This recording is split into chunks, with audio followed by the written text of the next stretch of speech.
Before the Incas raised their temples, before the first quipu knotted the memory of time, the Andes breathed to the rhythm of forces we no longer fully understand today. Newly born mountains, watchful volcanoes, lakes that seemed like mirrors into other worlds.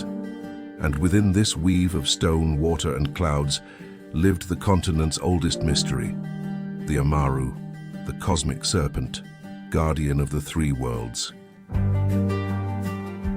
The elders say that when the earth was still young, the Amaru freely traveled the invisible paths connecting the sky, the surface, and the depths. It was born from water, journeyed across the earth, and completed its flight in the firmament. It was not a creature, but a living bridge, not an animal, but a symbol, a law that united all that existed. But understanding the Amaru is not easy. Knowing its name is not enough.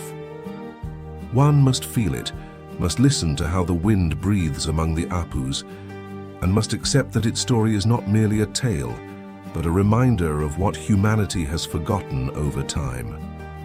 Legends tell that when the world was pure darkness, the primordial sea boiled like a cosmic cauldron. From that abyss emerged a whirlpool of light that twisted upon itself, taking form, breathing, stretching like a liquid shadow. It was then that the first Amaru opened its eyes. Its body was as long as an endless river, covered in scales that shimmered in shades of green, turquoise, and gold, reflecting the colors of dawn.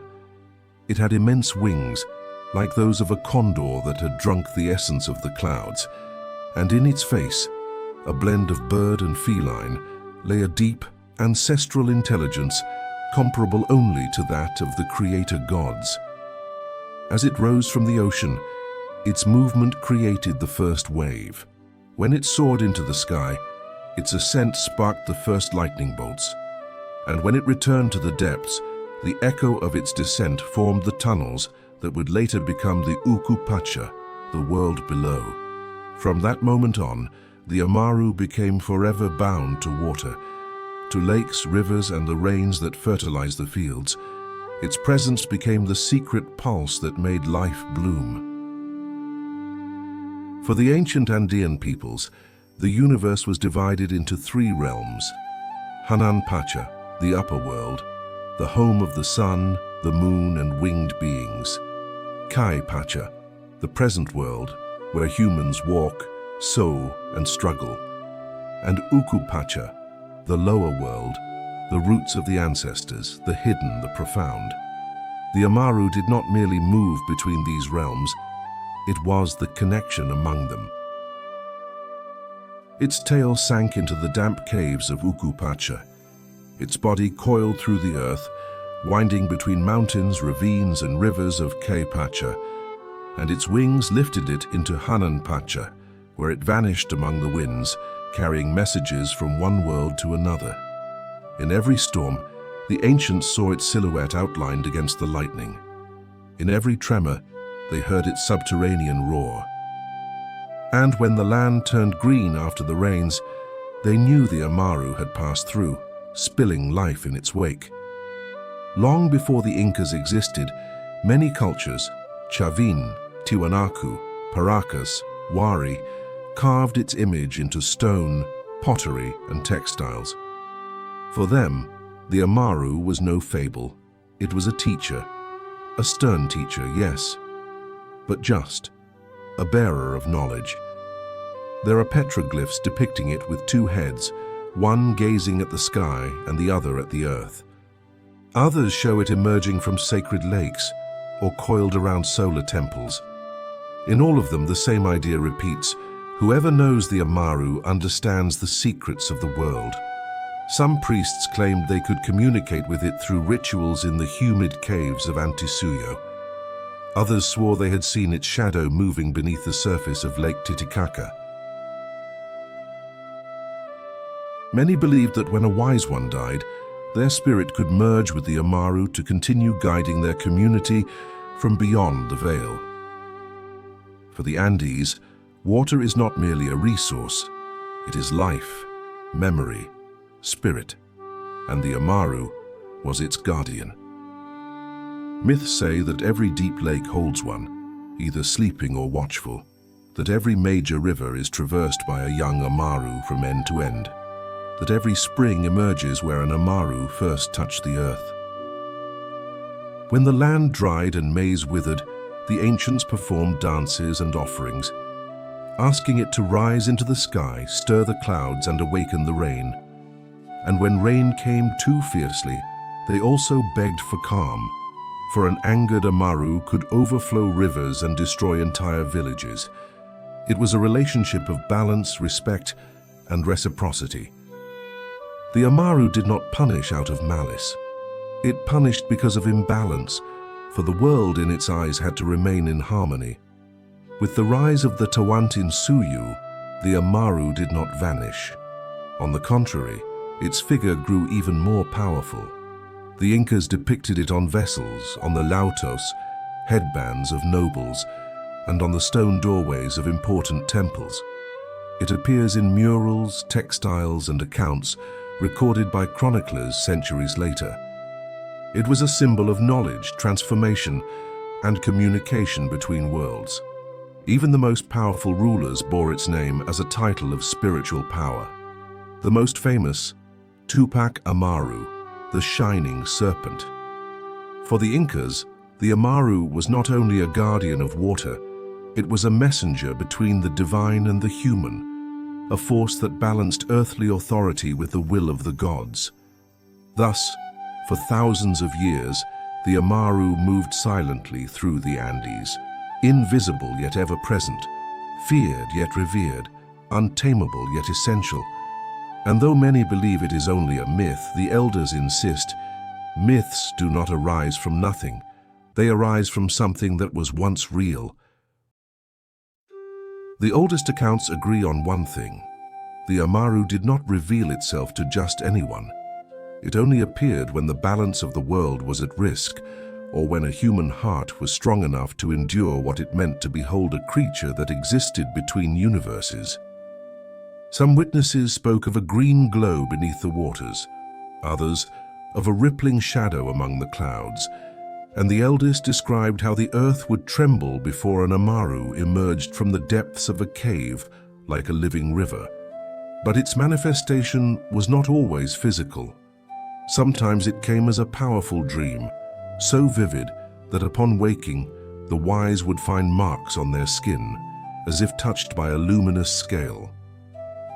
Other times it appeared as an echo, the sound of enormous damp wings crossing the sky before a storm, and on rare occasions as a shared vision where several people simultaneously saw the cosmic serpent traverse the firmament. Each appearance altered something in the world. A river swelled, a mountain split with an inexplicable landslide, a lake darkened for 3 days. Nothing was coincidence. It was the passage of the Amaru. But the world is not only light. It also has shadows, and in ancient times those shadows began to grow. The old people spoke of opposing forces, spirits of chaos, beings hungry for drought, storm, or death. Among all these entities, one was most feared, the Supa, a spirit of deep darkness, formless, capable of distorting any landscape it touched. The Supa was not born of water or sky.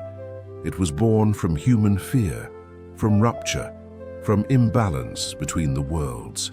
When it appeared, grasses dried within days, animals fled without explanation, and the sky took on a reddish hue, as if light itself had fallen ill. It was the antithesis of the Amaru. Where the cosmic serpent brought life, the Supa brought destruction.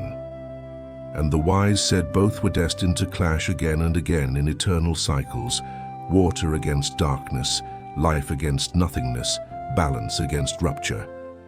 There was a time when the shadow grew so large that even the Apus, the mountain spirits, began to feel fear. Glaciers melted faster than normal, rains ceased to come, and Lake Titicaca receded so much that new temporary islands emerged, like open wounds. The priests of the great civilizations, Chavin, Wari, Tiwanaku, gathered in what myths call the Council of Water, a meeting unique in history. There they decided to summon the Amaru of Amarus, the oldest, the one who had risen from the primordial ocean, the one who had witnessed the birth of the first storm. The ceremony lasted 3 days and 3 nights. They blew conch shells to call the sea, burned bitter roots to awaken the underworld, and raised condor feathers to open the path to the sky. And then it happened. From the depths of the sacred lake emerged an impossible radiance. The water parted as if alive, and a gigantic body, shimmering like liquid metal, rose toward the heavens. The great Amaru had awakened. That day, the sky split in 2.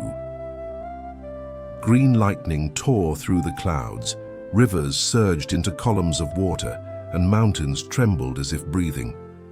From the horizon the Supa advanced, a dark veil smothering the light. It had no form, yet its presence could be felt. Cold, empty, devouring. The clash was so immense that mountain ranges shifted.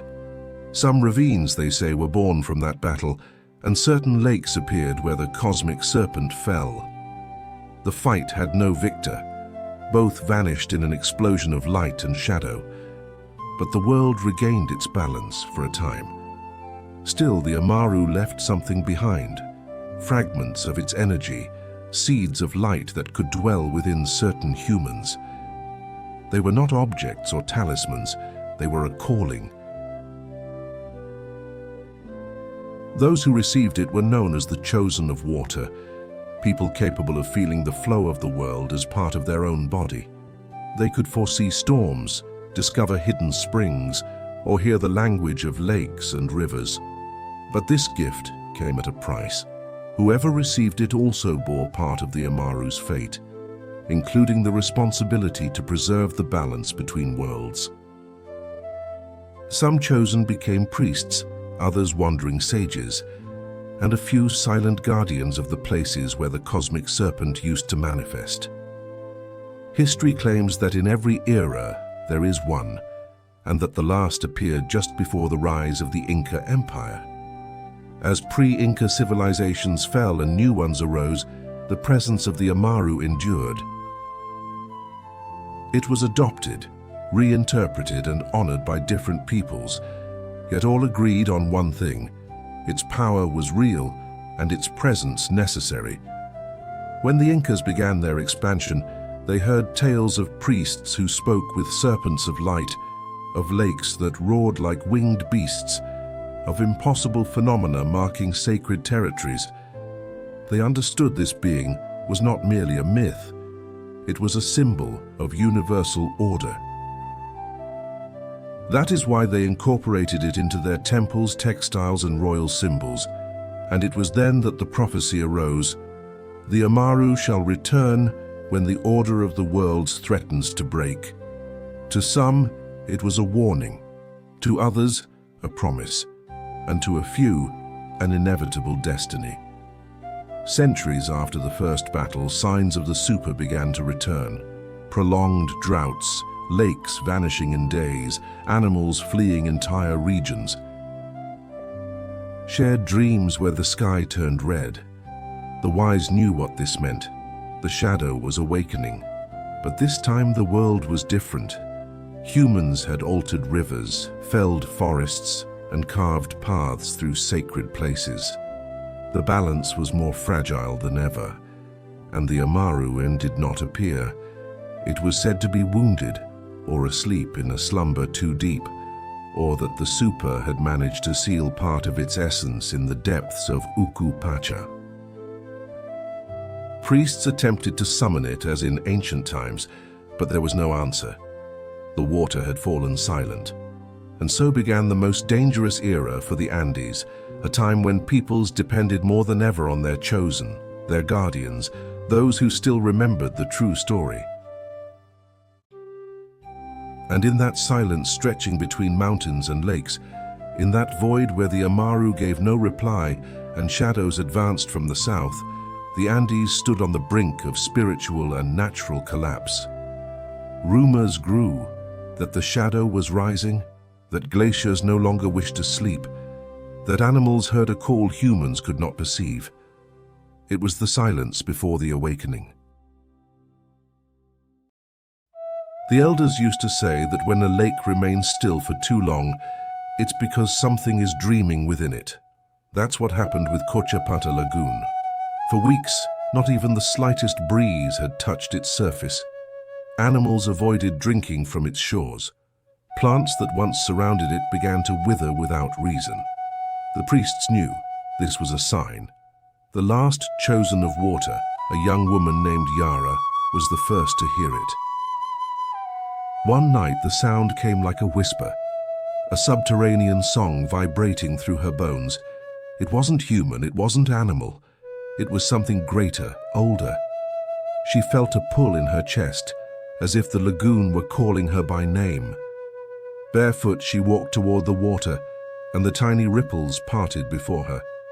Then she saw it, a deep glow, like the reflection of a star trapped beneath the earth. The Amaru was awakening, but not as before, not with fury or overflowing light, but as a being that had been wounded, trapped, weakened by centuries of silence. Yara knelt down and, as she touched the water, felt the history of the world course through her entire body. The Amaru's dream was real, and so was its call. Meanwhile, the shadow advanced. The Supa had regenerated over the years, nourished by the world's imbalance. It was no longer just a dark spirit. It had become something denser, more present, almost physical. A thick smoke slithering through ravines, a cold that consumed glaciers from within, a silent tremor that made the roots of trees shiver. The southern mountains were the first to feel it. Their eternal snows began to crumble as if something were devouring them from the heart. Then lakes began mysteriously vanishing, sucked into a black void that drank the water without a trace. And when Titicaca's water level dropped faster than ever before, even the animals understood the world was about to break. The priests of the Tahuantinsuyo gathered one last time. The signs were clear. The end of balance was approaching. "We're alone," said one.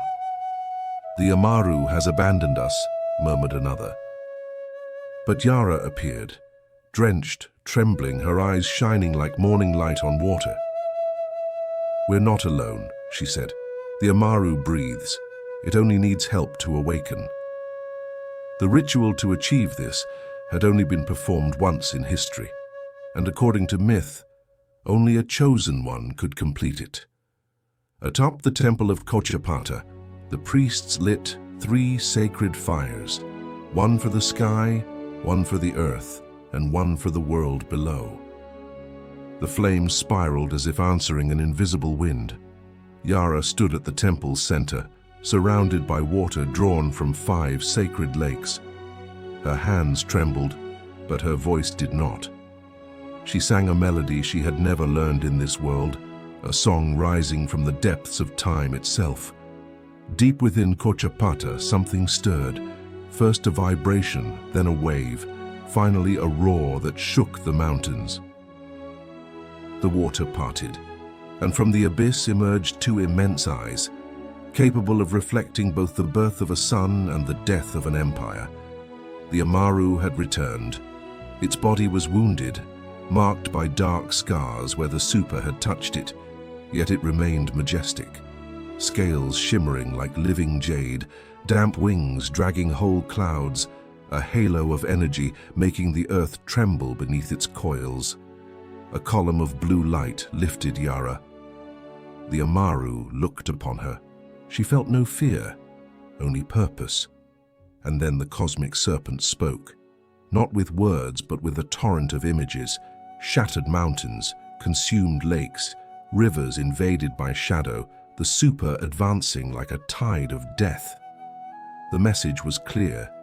They must confront the darkness together. The battle took place in the heart of Andean, where rivers are born and forests guard secrets even the wisest cannot decipher. The Supa descended like a thick black cloud, devouring the light. Trees bent before its presence. Animals fled without looking back. When the Amaru arrived, the sky split in two. Green and blue thunder erupted from its body, as if every scale held a storm within. The clash was inevitable. Light against shadow, water against nothingness, life against the void. Yara, still united with the Amaru, felt their hearts synchronize. She was its human eyes. It was her divine strength. Each time the shadow tried to envelop them, Yara guided the Amaru into swifter motion. Each time the light faltered, the Amaru roared with the energy of the entire world. Enraged, the Supa extended a dark tendril that wrapped around the cosmic serpent's chest. The Amaru recoiled. The world trembled. Rivers overflowed. But Yara did not surrender. She planted her feet in the earth and cried out, not just to the Amaru, but to the heart of the Andes. And the Andes answered. The Apus awakened. A flash burst from every mountain, from every ray of light a song arose. The entire earth sang for the Amaru. The Supa retreated, weakened. Then the Amaru ascended, wrapped in a whirlwind of luminous water. Its body became a radiant spiral, and its light pierced the Supa like a celestial lance. The shadow's scream echoed across the continent, a howl that shattered into thousands of fragments, evaporating into the air. The battle was over. Balance returned to the world. But one sacrifice remained. Yara, still fused with the Amaru's energy, felt her body begin to fade. The Amaru looked at her with sorrow. To awaken, it had drawn upon her life force. Yet Yara smiled. She did not weep. She knew this was her destiny. With a voice as soft as rain, she said, "Sleep again when you must, but never let the world forget." Moved, the Amaru coiled gently around her, as if to protect her. A white light bloomed between them, and when the priests ran to her, Yara was gone. Only a necklace of glowing blue scales remained on the damp grass. The Amaru descended once more into the lake and returned to the depths. The water calmed. The sky cleared. The earth breathed. From that day on, the Supa never took form again, nor did the Amaru manifest so clearly again, but its presence remains in every rain that saves the fields, in every river seeking its natural course, in every lagoon that seems to guard a secret. The wise say Yara's spirit now lives in the water, that when children peer into a lake and see a deep gleam, it's not the sun's reflection, but the gaze of the chosen one. And that when thunder sounds like a roar, perhaps the Amaru is remembering its promise, to return when the world needs it. Because myths do not live through words, but through memory. And in the Andes, the Amaru never disappeared. It endures, in textiles, in petroglyphs, in temples, in stories told around the fire. As long as someone speaks its name, as long as a storyteller evokes its form, as long as a child gazes into a lagoon with wonder, the Amaru will keep breathing. Because water does not die, life does not die, the gods do not die, they only sleep. And the Amaru is dreaming right now, waiting for the day it wakes again.